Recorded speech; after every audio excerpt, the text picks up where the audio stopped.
O volume ocupado por certa massa de um gás ideal varia com a temperatura absoluta de acordo com a tabela. Aí ele te dá essa tabela aqui, né? Volume em metros cúbicos e a temperatura em Kelvin, onde quando o volume é de 1 metro cúbico, nós temos uma temperatura de 160 Kelvin. Quando o volume é 1,5 metros cúbicos, a gente tem a temperatura de 240 Kelvin. E à medida que ele vai aumentando a temperatura, o volume também vai aumentando. Que tipo de transformação o gás está sofrendo?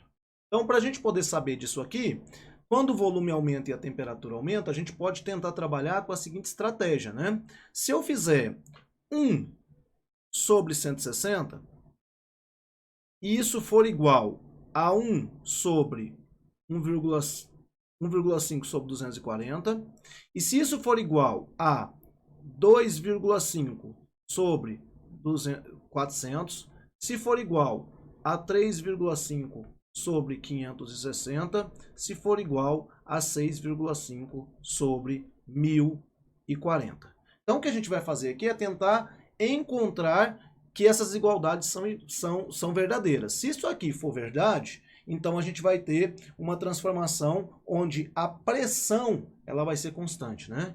Porque a primeira tentativa nossa seria essa. E para poder ver se isso é verdade, a gente precisa fazer a multiplicação cruzada aqui, separando de 2 em 2, né? Então, se a gente fizer isso aqui, daria para a gente encontrar o seguinte. Olha só, se eu simplificar esse de cima por 1,5 e o de baixo por 1,5, qual que é a tentativa aqui, né? Se eu simplifico em cima e embaixo por 1,5, eu não altero o resultado. E eu tenho que 1,5 dividido por 1,5 é 1, né? E 240 dividido por 1,5, a gente vai encontrar o valor de 160. Quer dizer, então, que 160, 1 sobre 160, vai ser igual a 1 sobre 160. Se eu fizer a mesma coisa para cá, ó, dividir agora por 2,5, esse e esse, quando você fizer essa divisão aqui, ó, de novo vai dar 1 sobre 160. A mesma coisa aqui, né? Se eu dividir aqui 3,5 e aqui por 3,5, isso vai dar 1 sobre 160. Percebam o seguinte, caso alguma dessas divisões não dê 1 sobre 160, então a gente não pode dizer que essa transformação ela é uma transformação com pressão constante, tá? Então, aqui, ó, dividindo por 6,5 e aqui dividindo por 6,5, a gente vai chegar no mesmo resultado que é 1 sobre 160. Ou seja, isso aqui é constante. E se ele é constante, a gente vai dizer que, como estão envolvidos o volume e a temperatura, então, nesse caso, a minha pressão ela vai acontecer o quê? Sempre constante. E uma transformação a pressão constante, a gente classifica ela como uma transformação isobárica, né? Então, aqui, transformação isobárica. Que é justamente a pergunta dele, né? Que tipo de transformação o gás está sofrendo? Então, é uma transformação a pressão constante, ou seja, uma transformação isobárica.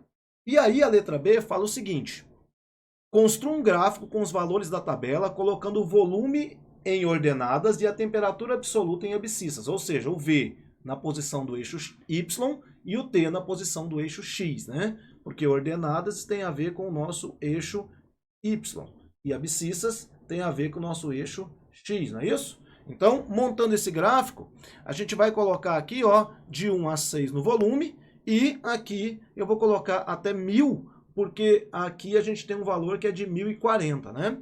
E aí a gente vai colocar os pontos. Então, 1 no volume e 160 na temperatura. Então, ficaria mais ou menos aqui esse ponto, ó, nessa posição, né? 1 e 160.